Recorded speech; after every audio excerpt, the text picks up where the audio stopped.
మనలో ప్రతి ఒక్కరం ఇంటి ముందు దిష్టి బొమ్మను పెడతాం కదా. ఆ దిష్టి బొమ్మ ఒక రాక్షసుడు అని మనలో ఎంతమందికి తెలుసు? పూర్వం జలంధరుడు అనే ఒక రాక్షసుడు ఉండేవాడు. జలంధరుడు కఠోరమైన తపస్సు చేస్తే బ్రహ్మదేవుడు ప్రత్యక్షమవుతాడు. బ్రహ్మ ఇచ్చిన వరంతో దేవతలందరిపైన ఇంద్రదేవుడి పైన దాడి చేసి ముల్లోకాలను తన ఆధీనంలోకి తెచ్చుకుంటాడు జలంధరుడు. దేవతలందరికీ ఏం చేయాలో తెలియక నారద మహర్షిని సలహా కోరతారు. అప్పుడు నారదుడు ఆ రాక్షసుడి వద్దకు వెళ్ళి, తన అహం దెబ్బతినేలాగా నీవు దేవదేవులను ఓడించి ముల్లోకాలను నీ కాళ్ళ కింద పెట్టుకున్నావు, కానీ నీ దగ్గర పార్వతీదేవి లాంటి శక్తివంతమైన స్త్రీ అయితే లేదు కదా అని వెటకారంగా జలంధరుడిని రెచ్చగొట్టాడు. అది విన్న జలంధరుడి అహం దెబ్బతింది. ఈ ముల్లోకాలను పాలించేది నేను కదా, మరి పార్వతీదేవి నా పక్కనే ఉండాలి అని రాహుతో ఈ మాటలు చెప్పి శివుడి వద్దకు పంపుతాడు.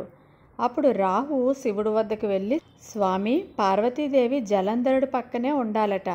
ఆ మాటలకు శివుడు ఉగ్రరూపంలోకి మారి రుద్రతాండవం చేస్తూ మూడవ కన్ను తెరిచాడు. అప్పుడు శివుడు మూడవ కన్ను నుండి కీర్తిముఖ అనే రాక్షసుడు ఉద్భవించి రాహువుని తినేయబోతాడు. అప్పుడు రాహువు శివుడి కాళ్ళ మీద పడి, స్వామి, అవి జలంధరుడి మాటలు, నావి కాదు. నేను కేవలం ఒక దూతగా మాత్రమే ఇక్కడికి వచ్చాను. దయచేసి నాకు ప్రాణభిక్ష పెట్టండి అని వేడుకున్నాడు. అప్పుడు శివుడు రాహువుని క్షమించి కీర్తిముఖుడిని ఆపాడు. అప్పుడు కీర్తిముఖుడు శివుడితో, నేను చాలా ఆకలితో ఉన్నాను, ఎవరినైనా తినేయాలి అని అడుగుతాడు.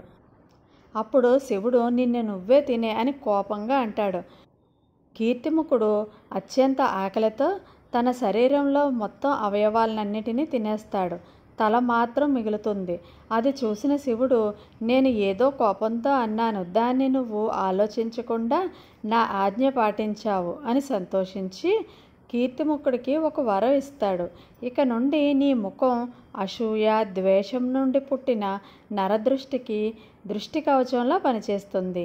నీ ముఖాన్ని ఇంటికి లేదా ఆలయానికి ఎవరైతే పెట్టుకుంటారో వారికి నరదృష్టి తాకదు అని వరం ఇస్తాడు.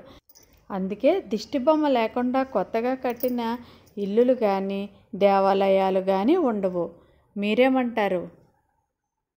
మీకు ఆ మహాశివుడు ఇష్టమైతే ఈ వీడియోని లైక్ చేసి సబ్స్క్రైబ్ చేసుకోండి. Thank you.